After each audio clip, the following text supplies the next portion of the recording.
자, 여러분들 그럼 이어서 우리 오늘 소모품비 중에서 결산 때 사용하지 않은 미사용분에 대한 회계 처리 한번 가보도록 하겠습니다. 자, 여러분들 일단 제가 첫 번째 거에는 소모품으로 구입 시점에서 여러분들 소모품으로 회계 처리하는 방법이 있고요. 자산입니다. 구입 시점에서 소모품 B라는 비용 처리하는 방법이 있습니다. 자, 일단 여러분들은 구입 시점에서 소모품비 처리하는 이 방법이 여러분들한테는 많이 익숙하실 거예요. 그래서 자, 일단 결론을 한번 살펴보도록 할게요. 자, 결론. 제가요, 복사 용지를 100만 원어치 구입을 했어요. 그런데 12월 31일 결산 시점에 갔더니 20만 원어치가 미사용이 됐단 얘기예요. 그러면 만약에 네가 요 100원어치 샀던 거 중에서 미사용된 건 20원은 발라내셔야 돼요. 그럼 여러분 여기서 느낌 오시죠? 사용된 건 얼마야? 사용된 거. 당연히 80원이 되겠죠. 그러면 회계는 사용된 부분에 한해서만 비용 처리해라. 그 뜻이고요. 미사용된 거 있어? 그럼 그거는 다시 자산으로 남겨놓아. 이런 뜻입니다. 자, 그러면은 여러분들이 익숙하다고 했던 구입 시점에 차변에 뭐라고 쓰는 소모품비, 비용이라고 쓰는 요걸로 한번 회계 처리를 해보도록 할게요. A4 용지를 구매했을 당시에는 전액 소모품비 처리합니다. 비용이겠죠. 그랬다가 구입 시 12월 31일 시점에 아니야, 너 너무 과하게 잡았어. 뭘요? 비용이 여러분들 지금 100원 잡혔잖아요. 사용은 얼마만 하셔야 돼요? 80원만 하셔야 되죠. 근데 100을 잡았잖아요. 그래서 여러분 저는 대변을 먼저 퍼스트로 누구를 소모품비를 여러분 여기를 얼마를 죽여야 80원이 될까요? 얼마를 상계를 잡아야 80원이 될까요? 20원을 잡아야 될까요? 80원을 잡아야 될까요? 그게 중요한 거예요, 여러분. 그렇죠. 여기 100원 잡혀 있는데 비용이 너무 과하게 잡혀 있으니까 여기서 20원을 줄여놔야 얘랑 100원에서 20원 상계되니까 80원이 되겠죠? 그러면 차변에는 뭐라고 쓰시면 돼요? 우리가 원했던 거 뭐야? 미사용. 미사용은 얼마야? 20원. 그래서 자산의 증가 이렇게 표시해 주시면 되겠습니다.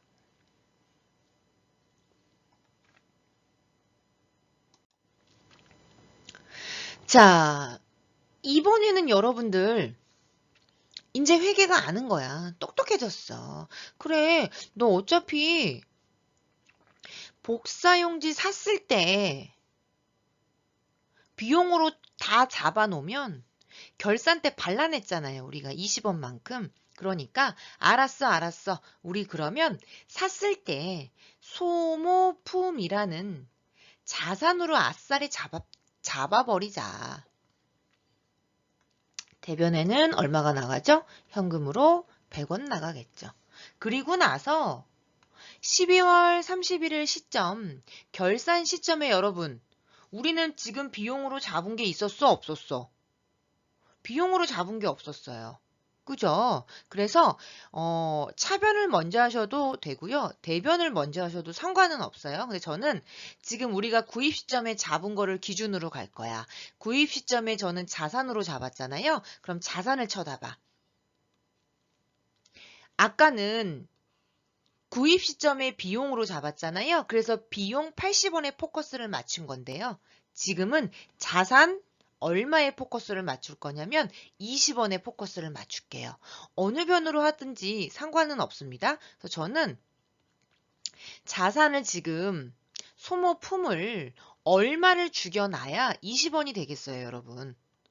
이거 보세요. 구입 시점에 비용으로 잡았으면 비용 80원에 포커스를 맞추시고요. 구입 시점에 자산으로 잡았으면 미사용 20원에 포커스를 맞추라고. 그러면 얼마를 죽여야 돼요? 지금 차변에 100원이 있지만 80원으로 상계를 해야 20원이 남아 있겠죠. 그러면 이제 우리가 원하던 차변에는 뭘 쓰시면 돼요? 아, 미사용 요렇게 상계되니까 20원 잡아놨으니까 차변에 무슨 품비? 소모품비로 80원 잡으시면 돼요. 그럼 요거는 비발입니다. 자, 여러분 어떤 회계 죄송합니다, 여러분들. 지금 목 상태가 너무 안 좋네요. 예. 어떤 회계 처리를 하는지에 따라서 회계 처리는 달라지지만 결과는 어떻게 됐다? 결론은 같고 회계 처리는 다르다. 이렇게 보시면 돼요. 별표입니다, 여러분들.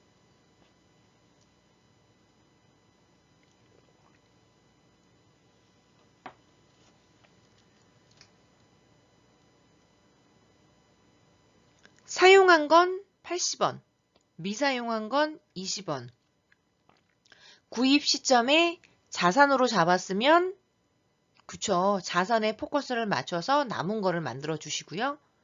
구입 시점에 비용으로 잡았으면 그 비용으로 포커스를 맞춰서 분계를 해주시면 돼요. 안 그러고 퍼스트 이렇게 안 하셔도 여러분 상관은 없으세요. 단지 이게 여러분들 시험장 가면 헷갈릴 수 있어요. 그래서 많이 틀리는 부분이니까 내가 구입 시점에 아까 그 블랙핑크 중에서도 수익 비용으로 잡았냐, 부채 자산으로 잡았냐에 따라서 그죠? 결론은 같지만 회계 처리가 달라질 수 있다라는 거 그거 명심하셔서 공부를 하시면 되겠습니다. 자, 이렇게 해서 원래는 결산 수정분계가 많이 있어요. 그런데 다 저랑 앞부분에 뭐 단기 매매증권 평가라든가 현금 과부족 이런 거 그리고 나머지 부분은 여러분들 아마 저번 학기 때 수업을 다 하셨을 거예요. 그래서 저는 우리가 또 목표가 회계관리 2급 자격증 취득이 또 목적이잖아요. 그래서 그 회계관리 2급에서만 나오는 문제 유형들이 있습니다. 그 중에 하나가 이 공사수익이에요, 여러분. 아주 중요합니다. 그래서 요거 살펴보도록 할게요, 여러분들. 자, 일단 공사수익이랑 여러분 이거 회계에서 수익, 비용, 이익 저랑 징글징글하게 했죠. 번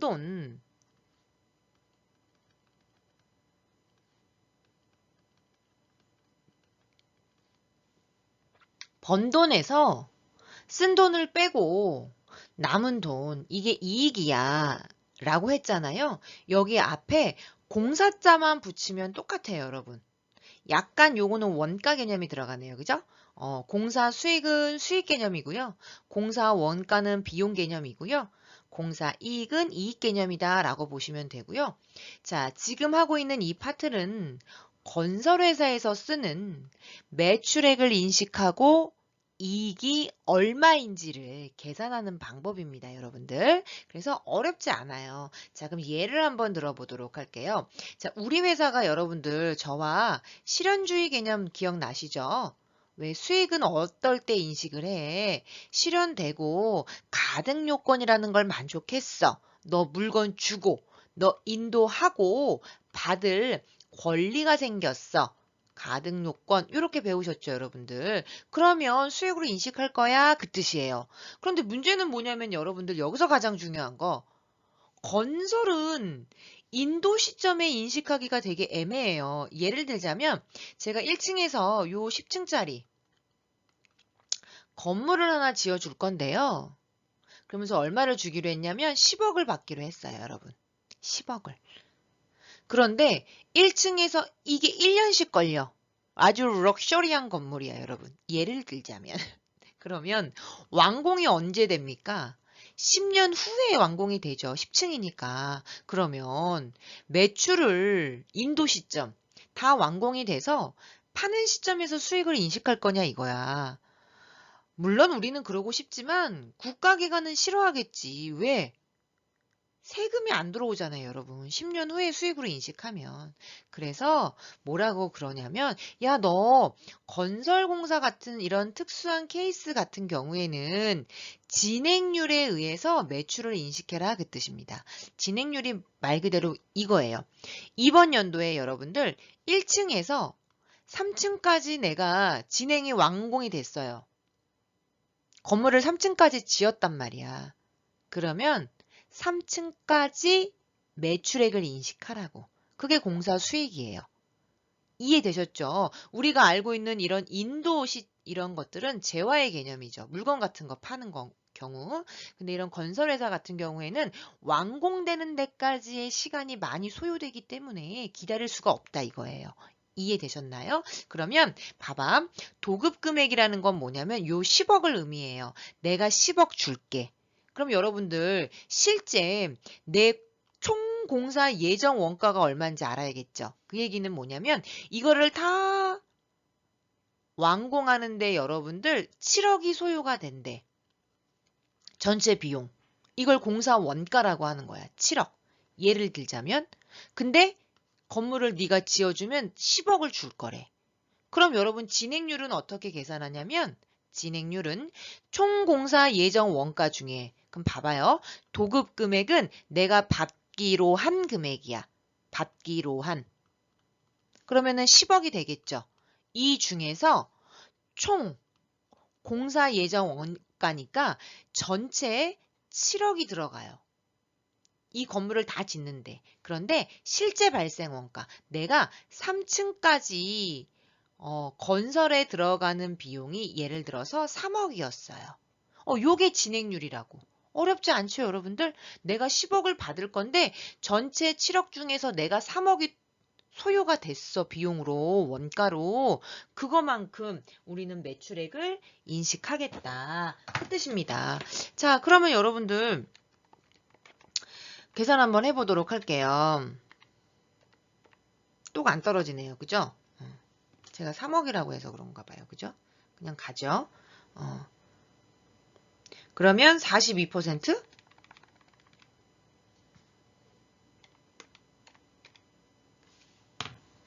괜히 이거 7억으로 했어. 그죠, 여러분들? 똑 안 떨어지잖아. 8억으로 갑시다. 전체 8억. 그 중에서 3층까지 짓는데 2억이 소요가 됐어요. 그럼 여러분 이거는 쉽죠? 2 나누기 8하면 되잖아. 그럼 요만큼이 진행률이야. 나는 이만큼 진척이 됐단 얘기지. 건물이 이만큼 진척이 됐어. 0.25%. 곱해 곱하면 25% 완공된 거죠? 그럼 여러분들 10억에서 내가 10억 받기로 했으니까 곱하기 0.25를 하시면 얼마가 나오냐면 2억 5천만 원만큼 매출로 인식하면 된다. 그 뜻입니다. 그래서 공식만 외우시면 여러분들은 이 문제는 충분히 맞으실 수 있습니다.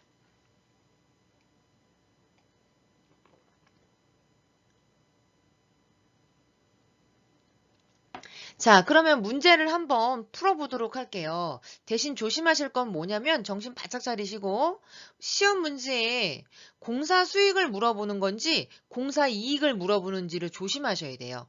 제가 늘 강조하잖아. 수익은 번 돈이지만 이익은 남은 돈이라니까. 같은 개념이 아니죠. 그죠? 그래서 문제를 푸실 때 공사 수익을 물어보는지 공사 이익을 물어보는지 지금 이 문제는 공사 수익 물어봤고요. 여기 공사 매출액이라고 나올 때도 있어. 그럼 요것도 뭘 물어본 거냐면 공사 수익을 물어본 거다.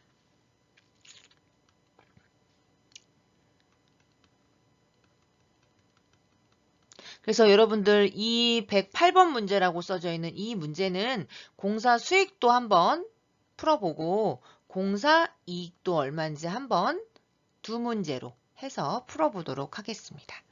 자, 그러면 첫 번째 거 문제 한번 가볼게요. 공사 수익은 얼마인가? 그러면 빨리 누구 잡아와야 되냐면 야, 너 얼마 받기로 했어? 그 건물 지어주는데 도급 금액을 잡아와야 돼요. 도급 금액. 거기에다가 곱하기 진행률을 곱하시면 돼요. 끝. 대신 진행률은 너 총 공사 이건 정확하게 들어간 금액은 아니죠. 그쵸. 되게 러프한 금액이잖아요. 당연하겠지. 정확하게 들어갈지는 공사를 해봐야 아는 거기 때문에 여기에 예정이라는 표현이 써져 있어요, 여러분. 총 공사 예정 원가 중에 실제 네가 투입된 거, 그거만큼 진행되지 않았겠어? 그래서 계약 금액, 도급 금액이 여기 9천만 원 나와 있고요. 곱하기 예정 원가가 있어요, 여러분들 여기 7,500만 원이. 근데 실제 발생 원가가 안 주어졌죠. 그럼 여러분 이 3분의 1씩 진행된다는 뜻이 이게 다이렉트로 나온 진행률이에요. 아니, 이 문제는 지금 실제 발생 원가가 안 주어졌기 때문에 진행률을 우리가 구할 수는 없어. 대신 여기 봐봐. 3분의 1씩 진행된다며. 그럼 그냥 곱하기 3분의 1을 하면 되죠. 그럼 3일은 3, 3, 3은 9. 정답은 4천만 원이 되겠습니다.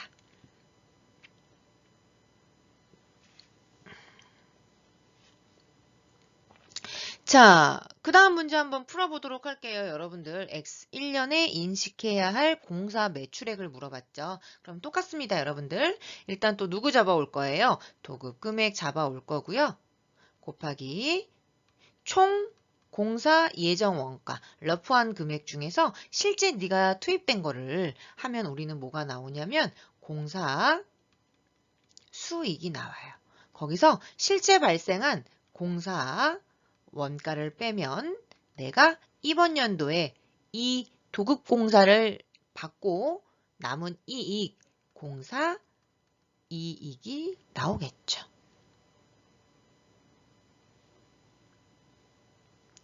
자, 그러면 도급 금액 일단 잡아올게요. 얼마였냐면 1억 2천이었었죠, 여러분들. 곱하기 총 공사 예정 원가. 이거는 1억이죠, 여러분. 그러니까 여러분 이거 해석을 하면 이런 의미죠. 1억 2천만 원 줄게. 1억 2천 줄게. 너 이거 한번 건물 지어줄래? 그래서 대충 러프하게 계산했더니 한 1억 정도 들어갈 것 같아요. 그러면 2천만 원 버니까 그래 알았어? 그 뜻입니다. 자, 공사 원가는요 2,500이래요. 그럼 우리는 진행률을 일단 계산하실 수 있겠죠. 그죠?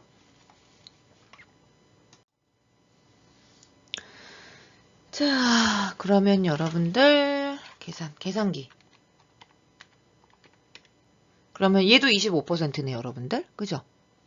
얘도 0.25가 나와요. 진행률은 0.25. 그러면 1억 2천. 그러면 3천만 원 나오네요. 그죠? 3천만 원.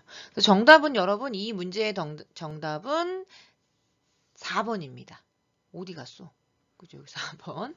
그런데 제가 문제를 살짝 바꿔서 공사 이익이 얼마예요? 라고 물어볼 수 있어요. 그러면 만약에 지금 이 문제가 X1년도잖아요. X1년도에 공사 이익이 얼마예요? 라고 물어보면 여기서 실제 발생한 공사 원가 얼마를 빼시면 돼요. 그렇죠. 2,500만 원이라고 문제상에서 여기 주어졌죠. 걔를 빼세요. 그럼 나는 이 공사를 해서 얼마 벌었나요? 500만 원 벌었죠? 그럼 그때는 정답이 또 얼마가 돼요? 1번. 여기 500만 원이 되겠죠. 그러니까 공사 수익을 물어봤으면 3천이고요. 공사 이익은 500만 원 쓰시면 되겠습니다. 자, 여러분들 어떠셨어요? 공사 수익 별로 어렵지 않으시죠? 진행률이라는 거. 원래 재화는 인도 시점에서 우리가 매출액, 수익을 인식하지만 이렇게 특수한 경우, 건설 계약 같은 경우에는 진행률로 인식한다라는 거. 그거 하나 기억하시면 되겠습니다. 자, 이번에 파트는 여러분들 회계감사 파트예요. 그래서 요 회계사들, 저랑 또 영화도 좀 보셔서 아시겠지만 감사 의견을 내야지만 그래서 회계감사를 받는 이유가 이 넷 중에 하나를 받기 위해서 우리는 뭐 하는 거예요? 그쵸, 회계감사를 받는 거예요. 감사피, 어마무시한 감사피를 내면서까지. 그래서 적정, 한정, 부적정, 의견 거절이 있었고요. 웬만해서는 이 적정 의견을 여러분들은 받으셔야 합니다.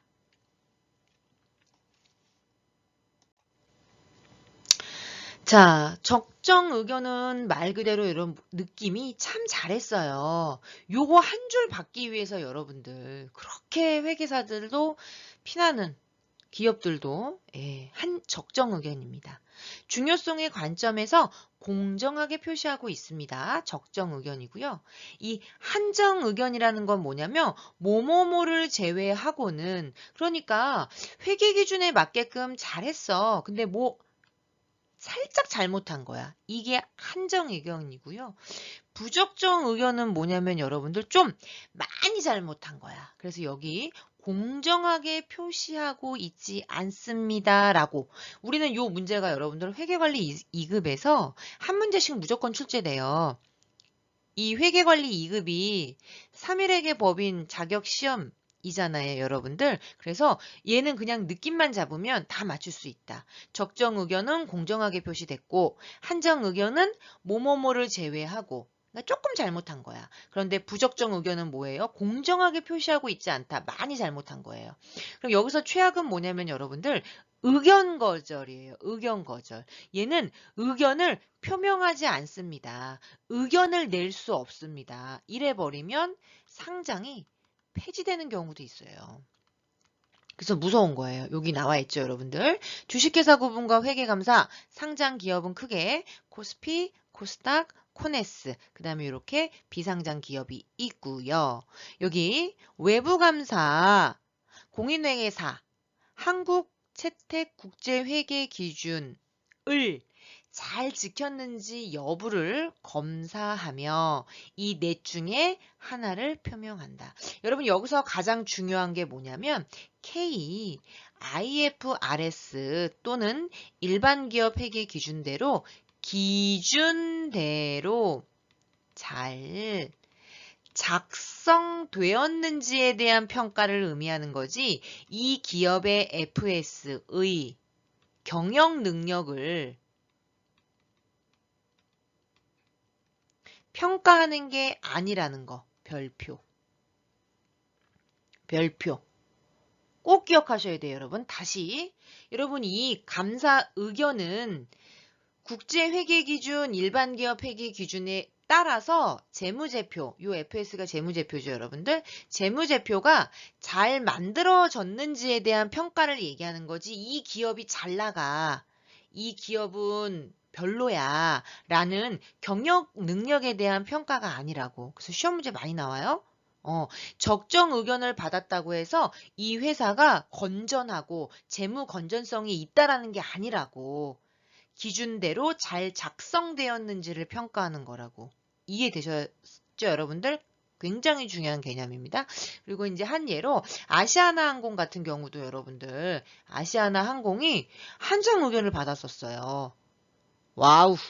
그러면 약간 영향을 미치죠. 주가나 이런 부분에 있어서. 그래서 관심 있으신 분들은 아시아나항공 한정 의견 이렇게 해가지고 한번 검색해 보시고요. 저는 이제 마지막 파트 어떤 부분이냐면 재무 분석을 나가도록 할 거예요, 여러분. 저번에도 말씀드렸듯이 이 재무 분석 파트는 암기입니다. 공식에 대입해서 재무 건전성을 판별하는 거예요. 근데 우리 시험 문제에서도 한두 문제는 무조건 나와요. 회계관리 2급에서. 잠깐 끊었다가 또 이어서 하도록 하겠습니다.